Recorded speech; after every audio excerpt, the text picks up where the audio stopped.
Judges, chapter 1. And it came to be after the death of Yehoshua that the children of Israel asked Yahweh, saying, Who of us should go up first against the Canaanites to fight against them? And Yahweh said, Yehudah goes up. Yehudah does go up. See, I have given the land into his hand. And Yehudah said to Shimeon his brother, Come up with me into the allotment, and let us fight against the Canaanites. And I myself shall go with you into your allotment. So Shimeon went with him. And Yehudah went up, and Yahweh gave the Canaanites and the Perizzites into their hand, and they struck 10,000 men at Bezek. And they found Adoni-Bezek in Bezek, and fought against him, and struck the Canaanites and the Perizzites. But Adoni-Bezek fled, and they pursued him, and caught him, and cut off his thumbs and big toes. And Adoni-Bezek said, 70 sovereigns with their thumbs and big toes cut off used to gather food under my table. As I have done, so Elohim has repaid me. And they brought him to Jerusalem, and he died there. And the children of Yehudah fought against Jerusalem and captured it, and struck it with the edge of the sword, and set the city on fire. And afterward the children of Yehudah went down to fight against the Canaanites, who dwelt in the mountains in the south and in the low country. And Yehudah went against the Canaanites who dwelt in Hebron. Now the name of Hebron was formerly Kiriath-Arba, and they struck Shishai and Abiman and Talmai.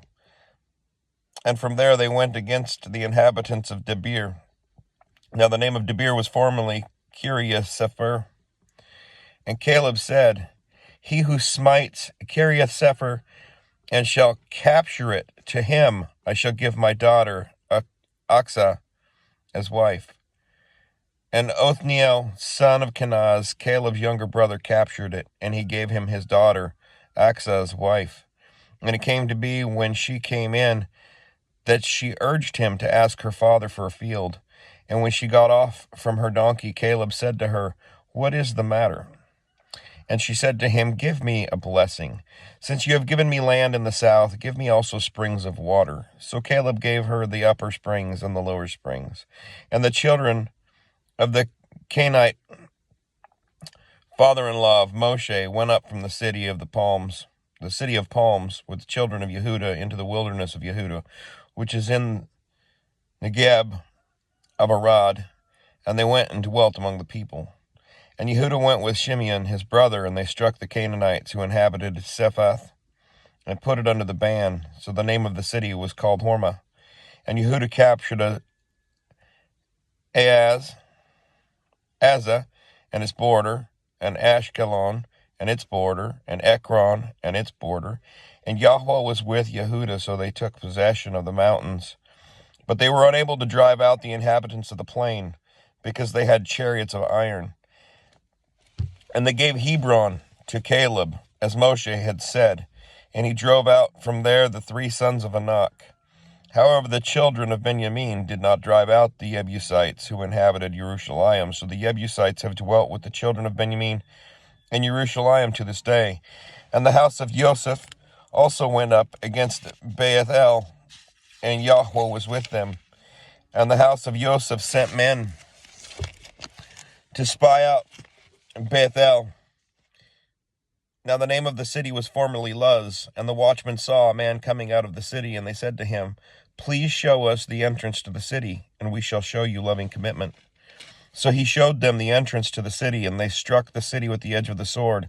But the man and all his clan they let go. And the man went to the land of the Hittites and built a city, and called its name Luz, which is its name to this day. And Manasseh did not dispossess Beth-shean and its villages, nor Ta'anak and its villages, nor the inhabitants of Dor and its villages, nor the inhabitants of Yibalam and its villages, nor the inhabitants of Megiddo and its villages, for the Canaanites desired to dwell in that land. And it came to be, when Israel was strong, that they put the Canaanites into compulsory labor, but did not completely drive them out. Neither did Ephraim drive out the Canaanites who dwelt in Gezer, So the Canaanites dwelt in their midst in Gezer. Neither did Zebulun drive out the inhabitants of Kitron, or the inhabitants of Nahalol. So the Canaanites dwelt in their midst and became compulsory labor. Neither did Asher drive out the inhabitants of Akko, nor the inhabitants of Sidon, nor of Alab, nor of Ekzib, nor of Helba, nor of Aphik, nor of Rehob. So the Asherites dwelt in the midst of the Canaanites, the inhabitants of the land, because they did not drive them out. Neither did Naphtali drive out the inhabitants of Beth Shemesh, nor the inhabitants of Beth Anath, but they dwelt among the Canaanites, the inhabitants of the land, and the inhabitants of Beth Shemesh and of Beth Anath became compulsory labor for them. And the Amorites pressed the children of Dan into the mountains, for they would not allow them to come down into the valley. And the Amorites desired to dwell in Mount Heres, in Aelon, and in Shaalbim. But when the hand of the house of Joseph became stronger, they became compulsory labor. And the border of the Amorites was from the ascent of Arakabim, from Selah and upward. Chapter 2. And the messenger of Yahweh came up from Gilgal to Bochim, and said, I led you up from Mitzrayim, and brought you to the land which I swore to your fathers. And I said, I do not break my covenant with you. And as for you, do not make a covenant with the inhabitants of this land. Break down their slaughter places. But you have not obeyed my voice. What is this you have done? Therefore also I said, I am not driving them out before you, and they shall be adversaries to you, and their mighty ones shall be a snare to you. And it came to be, when the messenger of Yahweh spoke these words to all the children of Israel, that the people lifted up their voice and wept. So they called the name of that place Bochim, and slaughtered there to Yahweh. Then Yehoshua dismissed the people, and the children of Israel went, each to his own inheritance, to possess the land. And the people served Yahweh in the days of Yehoshua, and all the days the elders outlived Yehoshua, who had been all the great works of Yahweh which he had done for Israel. And Yehoshua son of Nun, the servant of Yahweh, died 110 years old. And they buried him within the border of his inheritance at Timnath Heres, in the mountains of Ephraim, on the north side of Mount Gaash.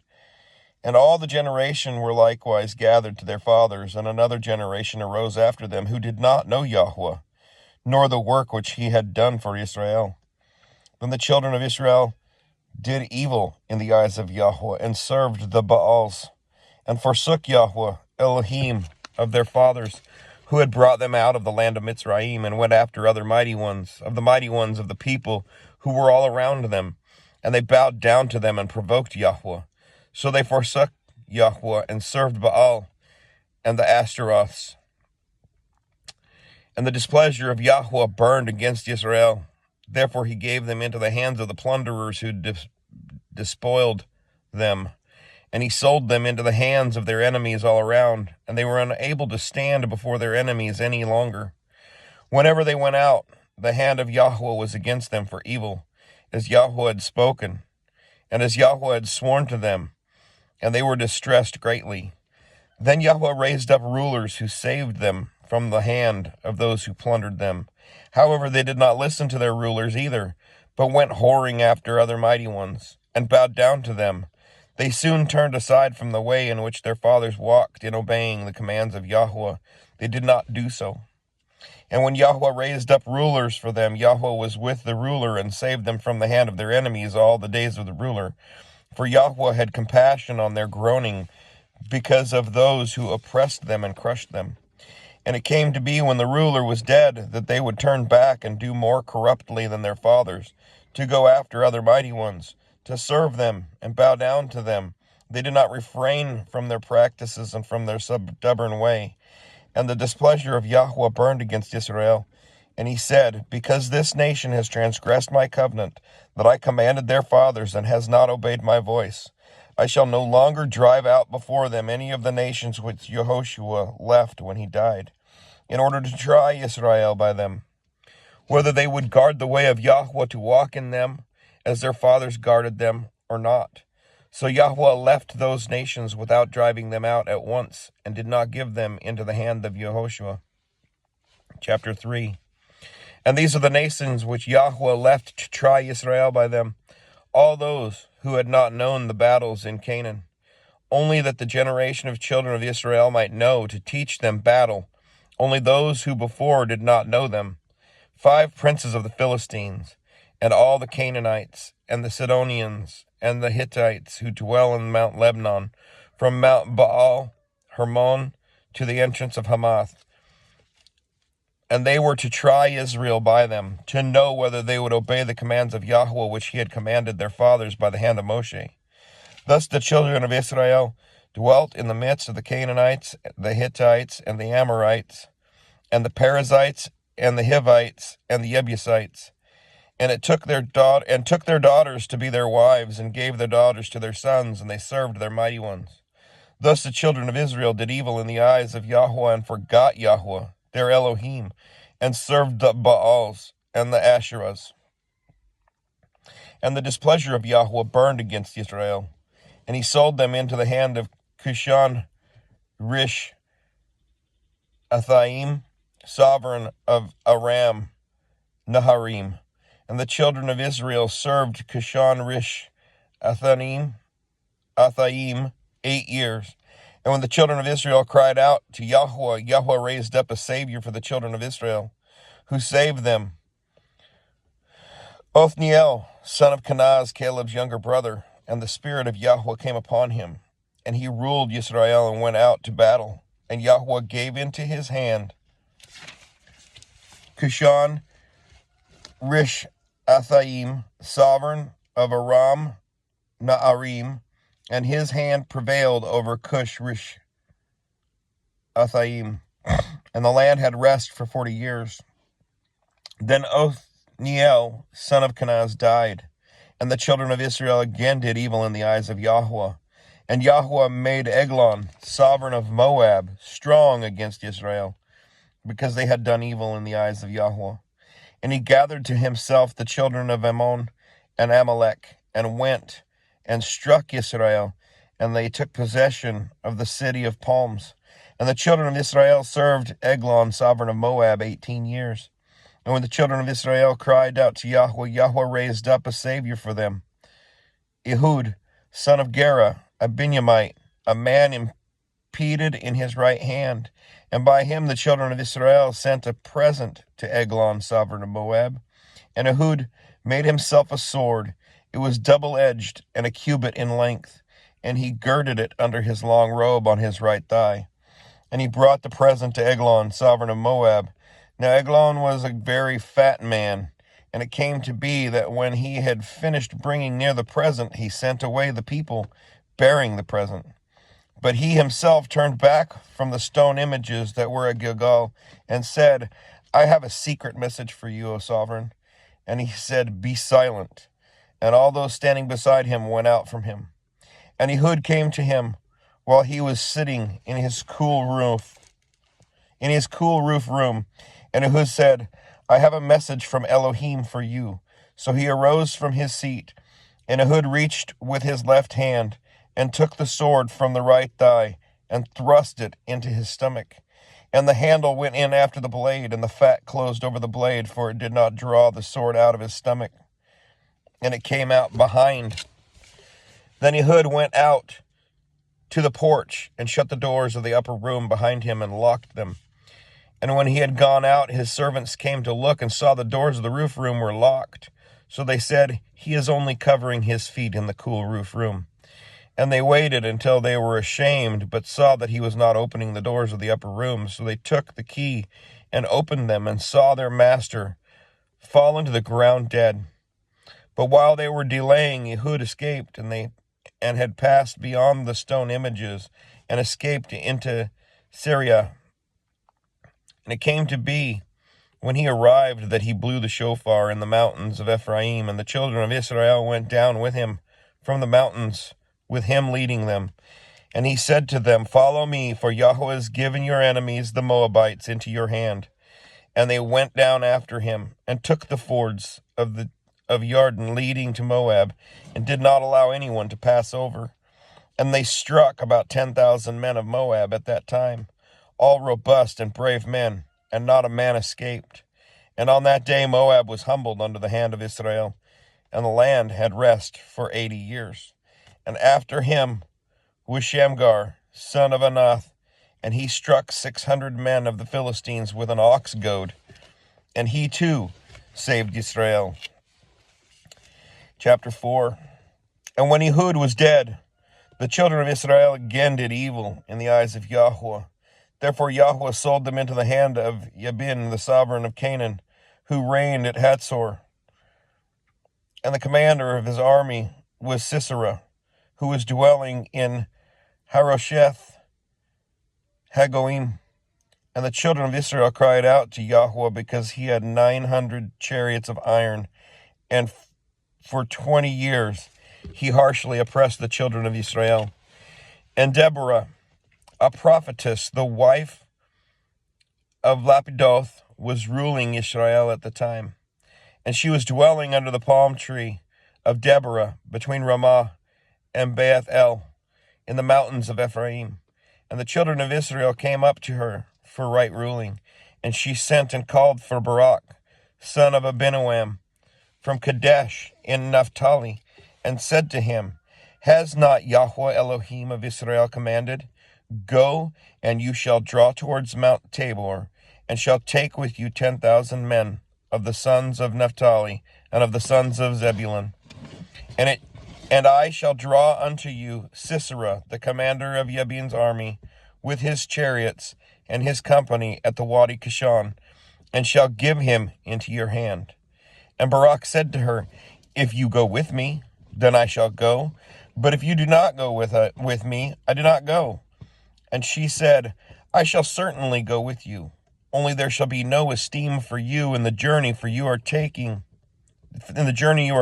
for Yahweh is going to sell Sisera into the hand of a woman." So Deborah arose and went with Barak to Kadesh. And Barak called Zebulun and Naphtali in Kadesh, and he went up 10,000 men under his command. And Deborah went up with him. And Heber the Canaanite of the children of Hobab, the father-in-law of Moshe, had separated himself from the Canaanites, and pitched his tent near the terebinth tree at Sinaim, which is beside Kadesh. And they reported to Sisera that Barak, son of Abinoam, had gone up to Mount Tabor. So Sisera called all his chariots, 900 chariots of iron, and all the people who were with him from Harosheth Hagoim to the Wadi Kishon. And Deborah said to Barak, "Rise up, for this is the day in which Yahweh has given Sisera into your hand. Has not Yahweh gone out before you?" And Barak went down from Mount Tabor, and 10,000 men after him. And Yahweh destroyed Sisera, and all his chariots, and all his army with the edge of the sword, before Barak. And Sisera leaped from his chariot and fled away on foot. But Barak pursued the chariots and the army as far as Harosheth Hagoim, and all the army of Sisera fell by the edge of the sword, not one was left. Sisera, meanwhile, had fled on foot to the tent of Jael, the wife of Heber the Canaanite, for there was peace between Jabin, sovereign of Hatzor, the house of Heber the Canaanite. And Jael went out to meet Sisera, and said to him, "Turn aside, my master, turn aside to me, do not fear." So he turned aside with her into the tent, and she covered him with a blanket. And he said to her, "Please give me a little water to drink, for I am thirsty." So she opened a bottle of milk and gave him a drink and covered him. And he said to her, "Stand at the door of the tent, and it shall be if anyone comes and asks you and says, 'Is there a man here?' you shall say no." But Jael, Heber's wife, took a tent peg and took a hammer in her hand, and went softly to him, and drove the tent peg into the side of his head, and it went down into the ground, for he was fast asleep and exhausted, and he died. And see, as Barak pursued Sisera, Jael came out to meet him, and said to him, "Come, let me show you the man whom you are seeking." And when they went into her tent, there lay Sisera, dead with the peg in the side of his head. And on that day Elohim humbled Jabin, sovereign of Canaan, in the presence of the children of Israel. And the hand of the children of Israel grew stronger and stronger against Jabin, sovereign of Canaan, until they had cut off Jabin, sovereign of Canaan. Chapter 5. And on that day Deborah and Barak, son of Abinoam, sang, saying, "For leaders leading in Israel, for the people volunteering, bless Yahweh. Hear, O sovereign, give ear, O princes. I do sing to Yahweh. I sing praises to Yahweh, Elohim of Israel. Yahweh, when you went out from Seir, when you stepped from the field of Edom, the earth shook, and the heavens poured, the clouds also poured water. The mountains flowed at the presence of Yahweh. This Sinai, at the presence of Yahweh, Elohim of Israel. In the days of Shamgar, the son of Anath, in the days of Yael, the highways were deserted and the travelers went in crooked ways. Leadership ceased. It ceased in Israel until I, Deborah, arose. A mother in Israel arose. They chose new mighty ones. Then fighting was in the gates. Neither a shield nor spear was seen among 40,000 in Israel. My heart is toward the inscribers of Israel. The volunteers among the people bless Yahweh. You who ride on white donkeys, you who sit on rich carpets, and you who walk along the way, declare it. By the voice of shouters, between the places of drawing water, there they recount the righteous acts of Yahweh, the righteous acts of his leadership in Israel. Then the people of Yahweh shall go down to the gates. Wake up, Deborah, wake up, sing a song. Arise, Barak, and lead your captives away, O son of Abinoam. Then he set up the remnant to rule the nobles. Yahweh came down for me against the mighty ones. Out of Ephraim their root is against Amalek. After you, Benjamin, with your peoples, out of Machir, inscribers came down, and out of Zebulun, those who handle the scribes read. And the heads of Issachar were with Deborah, and as Issachar, so was Barak, sent into the valley under his command. Among the divisions of Reuben, there were great searchings of heart. Why did you remain among the sheepfolds to hear the bleatings of the flocks? The divisions of Reuben have great searchings of heart. Gilad remained beyond the Jordan, and why did Dan sojourn by the ships? Asher continued at the seashore and remained by its landing places. Zebulun is a people who risked their lives to the point of death. Naphtali also on the heights of the field. Sovereigns came, they fought. Then the sovereigns of Canaan fought in Tanakh. By the waters of Megiddo, they took no spoils of silver. From the heavens they fought. The stars from their course fought against Sisera. The Wadi of Kishon swept them away. That age-old Wadi, the Wadi of Kishon, O my being, you have trampled in strength.